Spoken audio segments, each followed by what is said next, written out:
The great silver towers of the Galactic Council stretched into the purple sky like metal fingers. Captain Taeho looked up at them through the window of his small ship. The towers were huge, each one bigger than the tallest building on Earth. They showed how powerful the Council was. Taeho's ship was called Soul's Promise. It was not very big. Next to the Council's massive warships, it looked like a tiny bug. The Council ships were made of crystal and metal. They had big guns that could destroy whole planets. Soul's Promise had simple metal walls and basic weapons. "Captain, we're getting a message from the Council," said Bora. She was sitting at the communications desk. Her fingers moved over the controls. "They want us to dock at Port 7, Taeho nodded. "Take us in slowly, Bora. Let them see we're not a threat." Wu Jin, the ship's engineer, looked at his screens. "Captain, their ships are amazing. Look at these energy readings. Each of their battle cruisers has more power than our biggest Earth stations." "Keep scanning everything, Wu Jin," Taeho said quietly. "We need to learn all we can." The docking bay was enormous. Hundreds of alien ships filled the space. There were long, snake-like vessels from the Kalari people. There were round bubble ships from the Waterworld Aquarians. All of them were much bigger than Soul's Promise. Guards met them at the airlock. The guards were tall, with blue skin and 4 arms. They wore shiny armor and carried energy weapons. They looked at the humans like they were insects. "Follow us," one guard said. His voice was cold. "Do not touch anything. Do not speak unless spoken to." Taeho and his team walked through long hallways. The walls were covered with pictures of the Council's victories. They saw images of planets burning. They saw fleets of ships bowing to Council forces. The message was clear. The Council always won. They entered a huge room with a dome ceiling. In the center sat the Council members. There were 12 of them, each from a different alien race. They sat on floating chairs that glowed with power. Admiral Kyung-min sat in the highest chair. He was the Supreme Fleet Commander. Kyung-min looked down at the humans. His eyes were yellow and cold. "So these are the creatures from Earth," he said. His voice echoed in the big room. "How small they are. How weak they look." The other Council members laughed. One of them, a creature with tentacles for arms, spoke up. "Their ship barely has any weapons. Their technology is so old. They still use chemical fuel." Taeho stood straight and calm. "Honored Council members, we come in peace. Earth wishes to join the galactic community." "Join?" Kyung-min's laugh was harsh. "You mean surrender? That is what all new species do. They become our servants and we protect them." Do-hyun, the intelligence officer, stood quietly behind Taeho. His eyes moved around the room. He was recording everything with a tiny hidden camera. Every face, every word, every detail. "We offer Earth the same deal as others," Kyung-min continued. "You will give us your resources. You will follow our laws. Your ships will serve our fleet. In return, we will not destroy you." The room was silent. All the Council members watched the humans, waiting for them to beg or cry. Instead, Taeho just nodded. "This is a big decision," Taeho said. "We must speak with our government on Earth. May we have time to consider?" Kyung-min waved one hand. "Of course. We are not unreasonable. You have 3 rotations of our sun. That is about 5 of your Earth days. Then you must choose, serve us or be pacified." The word pacified made the room feel colder. Everyone knew what it meant. The Council's ships would come to Earth. They would destroy the cities and armies. Any humans left alive would become slaves. "We understand," Taeho said. "We will return with our answer." As they walked back to their ship, Bora whispered, "Captain, did you see their faces? They think we're afraid." "Good," Taeho whispered back. "Let them think that." Wu Jin was excited about all the technology he had seen.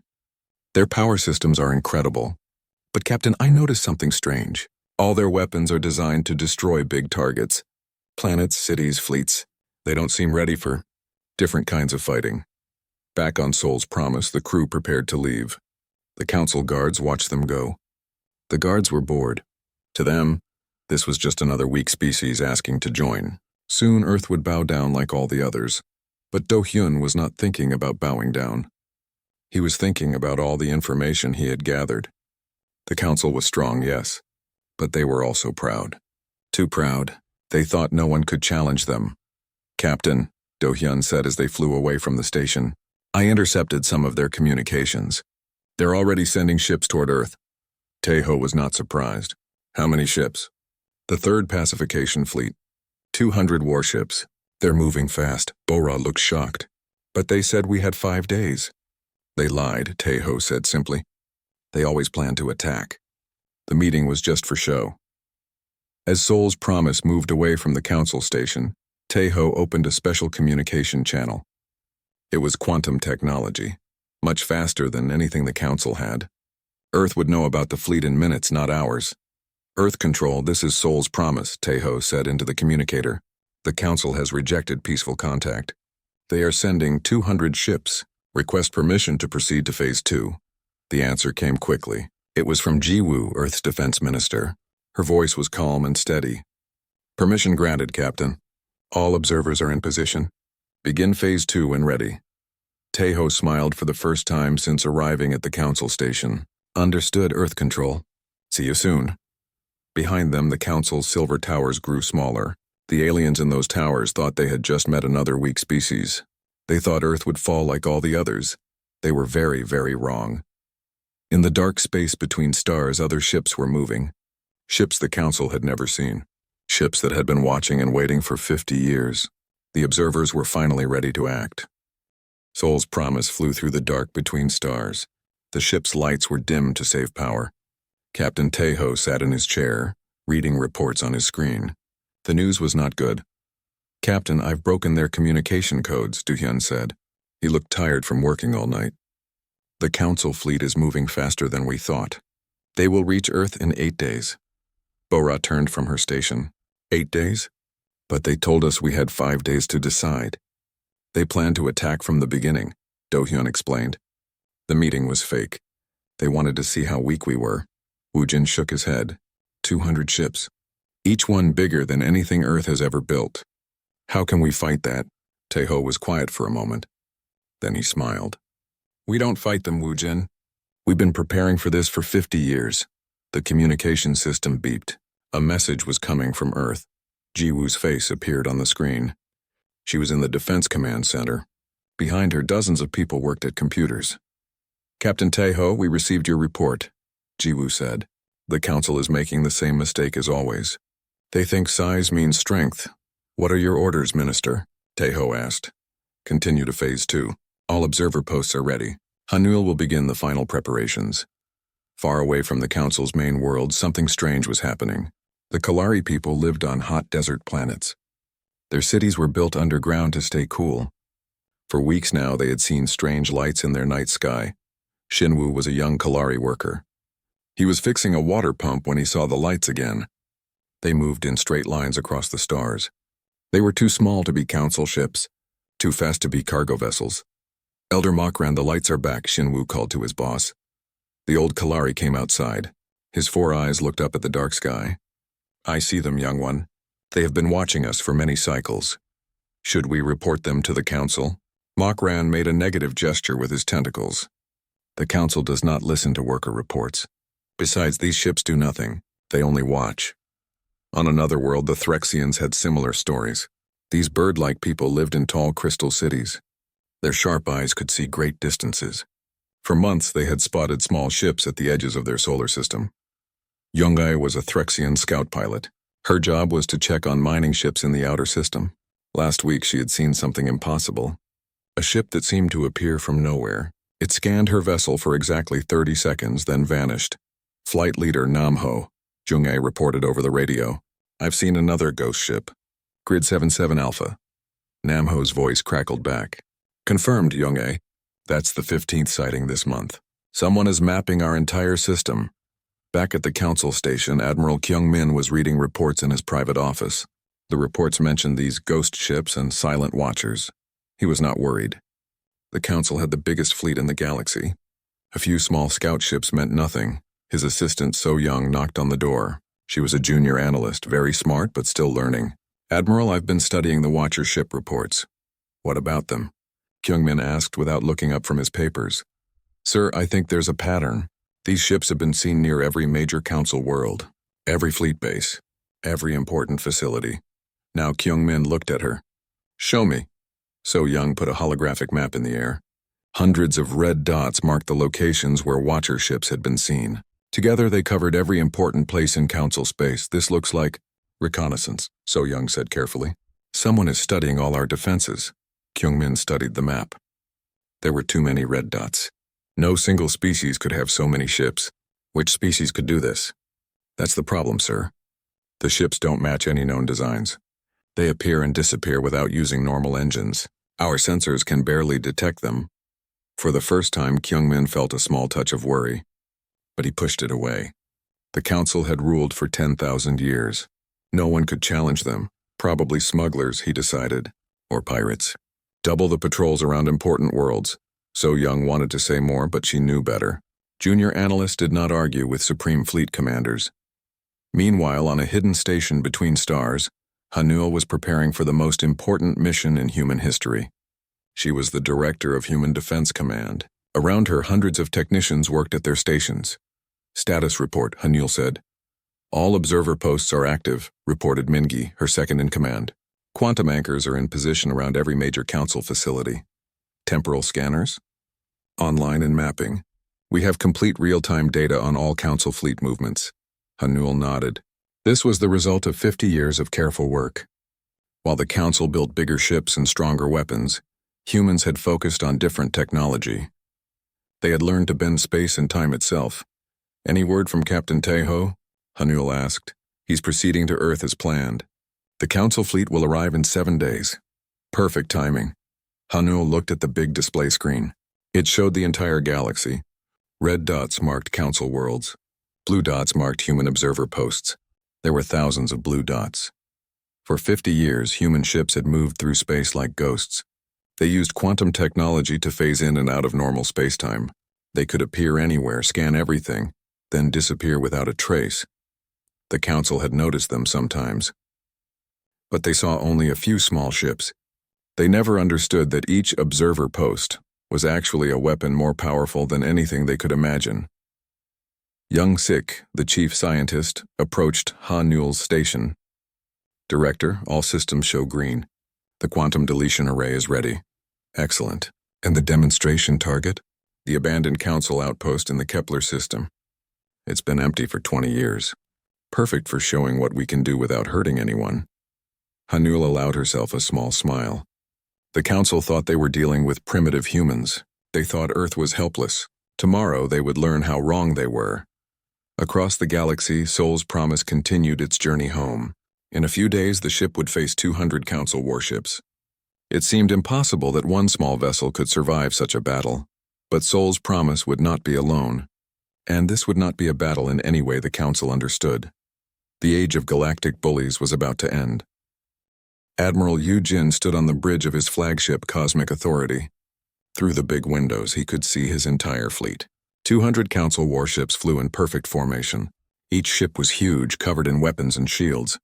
This was the third pacification fleet, one of the most powerful forces in the galaxy.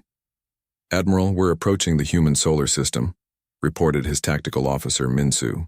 Long-range sensors show nothing. Yujin frowned. Nothing? No defense stations, sir. No orbital fortresses. No fleet waiting for us. The system looks completely undefended. That was strange. Most species built at least some defenses around their home worlds. Even weak species tried to put up a fight. But the humans seem to have done nothing. Maybe they're hiding behind their moon, suggested another officer. Minsu shook his head. We've scanned everything, sir. There are some satellites around the third planet, some space stations, but no military ships at all. Yujin walked to the sensor station. The human home system looked peaceful and quiet. Ships moved between the planets, but they were clearly cargo vessels and passenger transports. Nothing that could fight a council warship. Wait, Minsu said suddenly. There is one ship. It's small. On the main screen, a single vessel appeared. It was Sol's Promise, the same diplomatic ship that had visited the council station. It sat alone in space halfway between the human world and Yujin's fleet. One ship? Yujin laughed. They send one tiny ship against 200 warships? Are they insane? The communication system activated. Captain Taeho's face appeared on the screen. He looked calm and relaxed, like he was having a friendly conversation instead of facing certain death. Admiral Yujin, Taeho said politely, welcome to our solar system. I hope your journey was comfortable. Yujin could hardly believe what he was hearing. Captain Taeho, you need to surrender immediately. Your world has refused to join the Council. We are here to pacify your system. Actually, Admiral, I'm afraid there's been a mistake, Tejo replied. We need to discuss the terms of your surrender. The bridge of cosmic authority went completely silent. Every officer stared at the screen. Had the human captain gone crazy? My surrender? Eugen's voice rose. Captain, look around you. I have 200 warships. You have one small vessel with no weapons. Tejo nodded thoughtfully. Yes, I see your ships, Admiral. Very impressive. But you're looking at this wrong. You see, humanity has a different way of thinking about war. Minsu was checking his instruments again. Something was bothering him about the energy readings from the human ship. The power output didn't match its size. While your people build bigger ships and stronger shields, Tejo continued, we asked ourselves a simple question. Why destroy many ships slowly when you can destroy all ships instantly? What are you talking about? Eugen demanded. On Earth, Hanul watched the conversation from Defense Command. Around her, technicians prepared systems that had been hidden for 50 years. Director, all quantum anchors are active, reported Youngsik. Target selected for demonstration? Hanul asked. Yes, ma'am. The old Council outpost in Kepler system. It's been abandoned for 20 years. No life forms. Proceed with demonstration. Back in space, Tejo was sending coordinates to Admiral Eugen. Admiral, please turn your long-range sensors to these coordinates. You might find what you see there interesting. Eugen looked at his tactical officer. Minsu quickly programmed the sensors to look at the coordinates. They showed an old Council outpost 3 star systems away. It was one of hundreds of abandoned stations scattered around the galaxy. I see an old station, Eugen said. What about it? Just watch, Tejo said simply. On Earth, Hanul gave a quiet nod to her staff. 50 light-years away, one of humanity's quantum anchors activated. The Council fleet watched their sensors in shock. The abandoned station simply disappeared. Not destroyed by explosion or energy beam. Not broken into pieces. It just stopped existing. One moment the station was there. The next moment there was empty space. The sensors showed no debris, no energy signature, no trace that anything had ever been there. What? What happened to it? Eugen whispered. Minsu was checking and rechecking his instruments. Sir, it's gone. Completely gone. Like it was never there. On Sol's promise, a woman named Unji stepped forward. She was the ship's physicist and expert in quantum mechanics. Admiral, let me explain what you just saw. Humanity spent 3 centuries studying the fundamental forces of the universe. While you focused on building bigger weapons, we learned to manipulate reality itself. Eugen felt cold fear growing in his stomach. That's impossible. Every observer post your people ignored was actually a quantum anchor. Unji continued. They create controlled tiers in space-time. We can selectively remove any matter from existence. The abandoned station wasn't destroyed, Admiral. It was deleted. The bridge of cosmic authority was silent except for the humming of machines. Every officer was thinking the same thing. If humans could delete a space station, they could delete ships too. But the demonstration wasn't finished. On Earth, Junho activated a second system. He was another tactical coordinator, responsible for intelligence operations.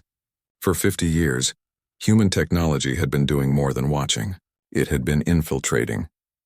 Across Council space, the most secure military installations suddenly received impossible data transmissions. Complete blueprints of their own facilities appeared on their computers. Detailed maps of their own bases. Lists of their own secret codes. The information was being transmitted from inside their own buildings. Somehow the humans had gotten past every shield, every wall, every security system. Admiral Eugen's communication panel lit up with urgent messages from across the galaxy. Every Council base was reporting the same thing. The humans knew everything. How? Eugen asked. His voice was barely a whisper. Quantum phase technology, Tejo explained. Our observers don't just watch from outside, Admiral. They can phase through any barrier. They've been inside your facilities for decades, mapping everything, recording everything. The terrible truth was becoming clear. Humanity hadn't just been watching the Council.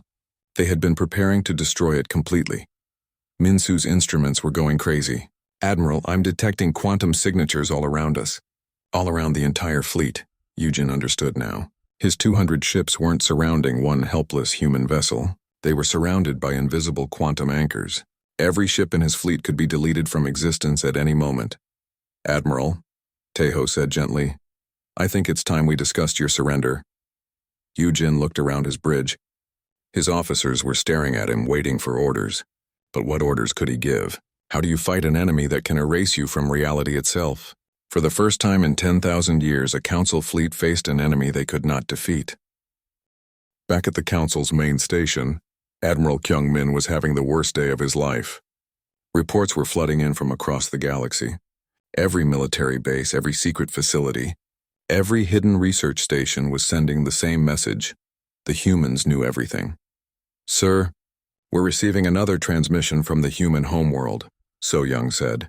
Her voice was shaking. The main screen showed a human woman sitting in what looked like a command center.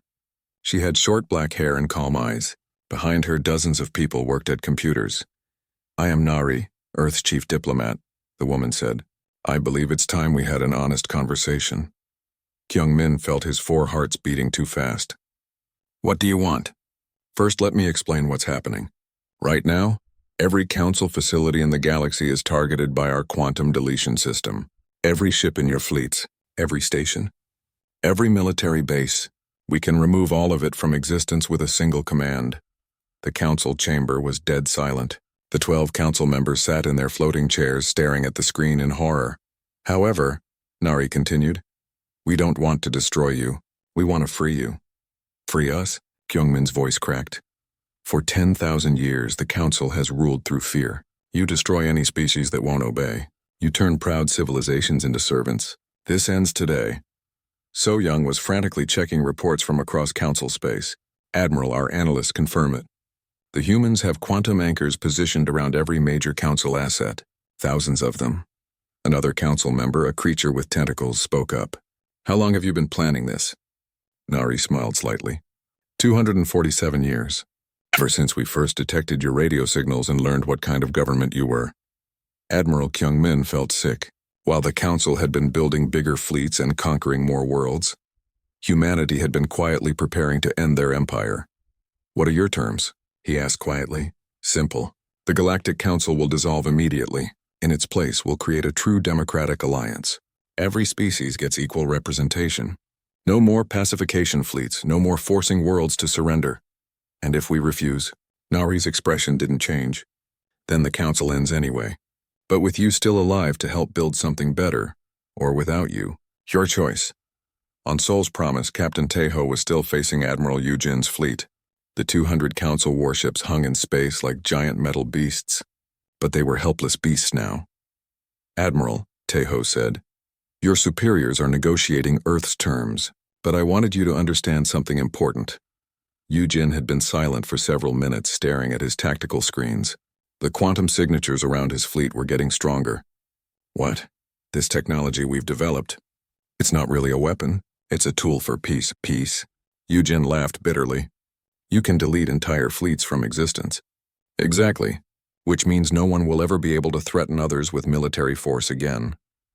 Taeho's voice was calm and reasonable. "Think about it, Admiral. What happens when everyone knows that aggression leads to instant deletion?" Yunji stepped forward again. "We spent centuries studying not just quantum physics but also history and psychology. Every war, every conflict, every act of aggression comes from the belief that force can solve problems. We're removing that belief." Yujin was beginning to understand. "You're making war impossible." "Not impossible. Pointless," Taeho corrected. "Why build armies when armies can be deleted? Why threaten others when threats become meaningless?" Minsu looked up from his instruments. "Admiral, I'm getting reports from our other fleets. Quantum signatures are appearing around all of them. Every council ship in the galaxy is surrounded. The scope of humanity's operation was staggering.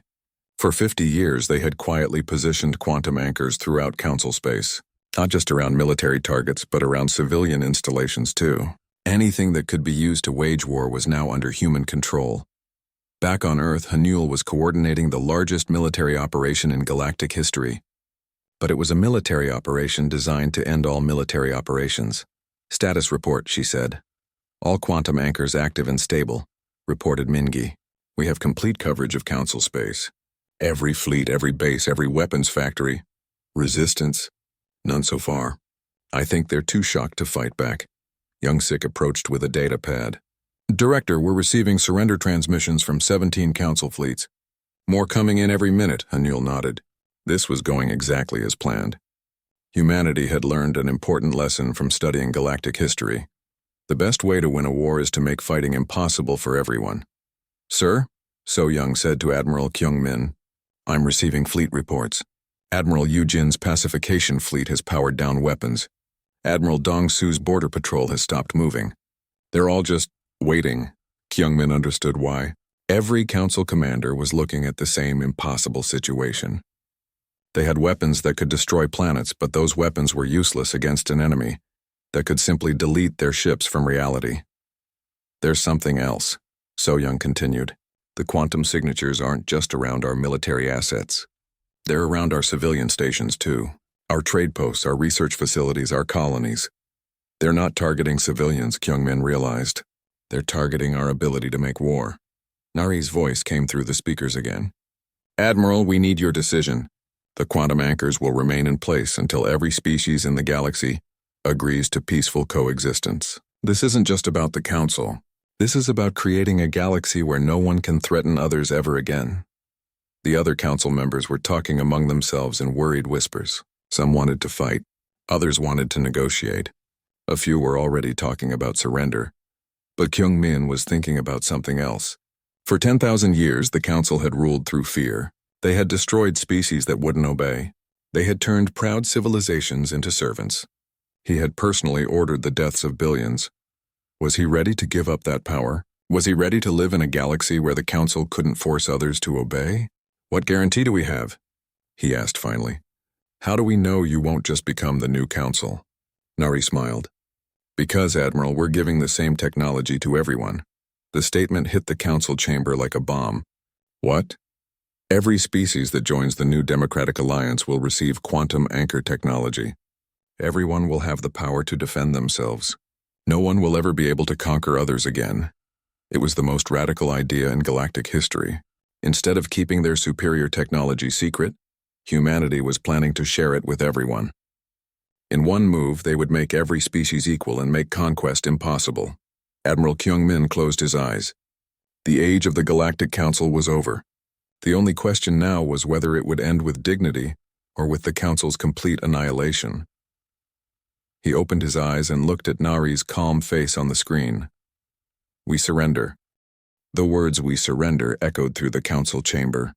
Admiral Kyung-min had spoken them quietly, but everyone heard. After 10,000 years of ruling the galaxy through fear, the Galactic Council was giving up. Nari nodded respectfully. Thank you, Admiral. You've made the right choice. Around the galaxy, the news spread quickly. Council fleets stopped moving. Military bases went quiet. For the first time in thousands of years, there were no pacification missions happening anywhere.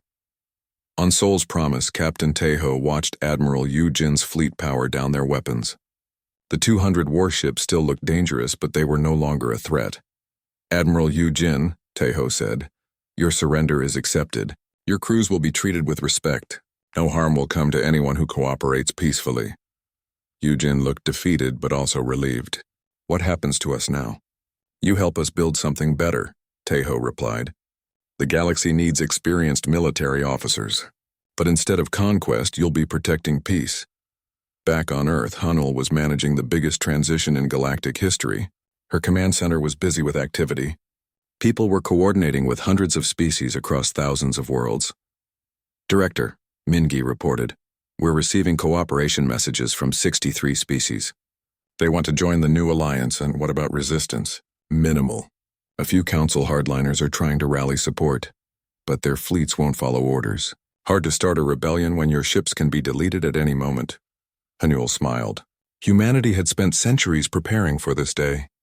Not just developing the technology, but understanding how to use it wisely. Young Sik approached with another update. Director, the Kalari delegation wants to meet. So do the Threxians. They're calling us the Liberators. Schedule meetings with everyone, Hanul said. But make sure they understand we're not their new rulers. We're their partners. That was the key to humanity's plan. Instead of replacing the council with human rule, they were creating something completely new. A galaxy where every species had equal power and equal voice. So Young was working frantically in the council chamber, trying to manage the collapse of 10,000 years of government. Reports came in from every corner of Council space. "Admiral," she said to Kyung Min, "the Aquarian colonies are declaring independence. The Kalari desert worlds are forming their own federation. Everyone's breaking away." Kyung Min wasn't surprised. For centuries, species had served the Council only because they were forced to. Now that the force was gone, they were free to choose their own paths. "What about our people?" he asked. "What happens to Council citizens?" Nari answered from the screen. "Anyone who wants to join the new alliance is welcome." "We're not interested in revenge, Admiral. We want cooperation." The transition happened faster than anyone expected. Within days, the old Council government had completely collapsed. Species that had been enemies for centuries were talking about working together. Without the threat of pacification, old conflicts seemed less important. Captain Taeho's final mission was to escort Admiral Yujin's fleet back to their homeworlds. The journey gave the Council officers time to think about their future. "Captain," Yujin said during one of their conversations, "I have to ask, how long were you planning this?" "Personally? About 20 years, Taeho replied. "But humanity as a whole? We started planning the day we learned about the Council, 247 years ago." "That's right. We spent all that time learning about you, your technology, your tactics, your weaknesses. But most importantly, we learned about your psychology." Yujin was curious. "What did you learn?" "That the Council ruled through fear, but was also driven by fear. Fear of being overthrown, fear of losing control.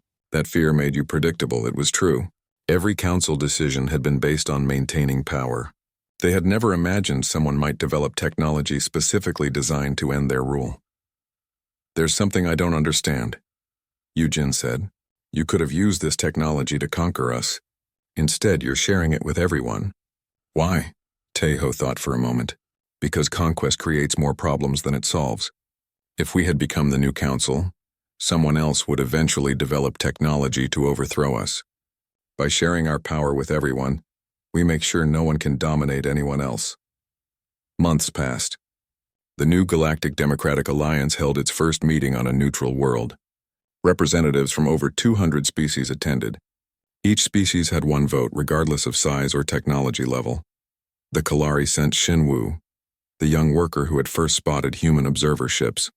The Threxians sent Yong-ae, the scout pilot who had encountered ghost ships. Even former Council species were represented. Admiral Kyung Min attended as well, now serving as a security advisor rather than a ruler. It was strange for him to sit as an equal among species he had once commanded. Nari served as the first Alliance president, but her term would only last 2 years. Then another species would take over. No one would rule permanently. The Alliance's first law was simple. Any species that used military force against another would face immediate quantum deletion of their war-making capability. Not their people, not their worlds, just their ability to wage war. The second law was equally important. The quantum anchor technology would be shared freely with all Alliance members. Everyone would have the power to defend themselves. Hanul watched the first Alliance meeting from Earth. Humanity had achieved something impossible. They had created peace by making war pointless. "Director?" Youngsik said, "We're receiving applications from 12 more species. They want to join the Alliance. Any problems?" "Just one. Some of our own people think we should keep the quantum technology secret. They say it makes us too powerful." Hanul shook her head. "That's exactly the kind of thinking that created the Council in the first place. Power shared is power strengthened." Captain Taeho's final log entry was simple. Mission completed. The galaxy is free. Sol's Promise returned to Earth as the most famous ship in galactic history, not because it had won a great battle, but because it had ended the need for battles. The quantum anchors remained in place throughout the galaxy, invisible guardians of peace. Any species that tried to build weapons of conquest found those weapons simply disappearing. Any government that tried to threaten others discovered they had no power to carry out threats. Wars didn't end completely. There were still disputes, still conflicts, still disagreements, but they were settled through negotiation and compromise, not through force. The age of galactic empires was over. The age of cooperation had begun. Years later, when historians studied the transition, they called it the Quantum Revolution. But the humans who planned it had a simpler name for their mission.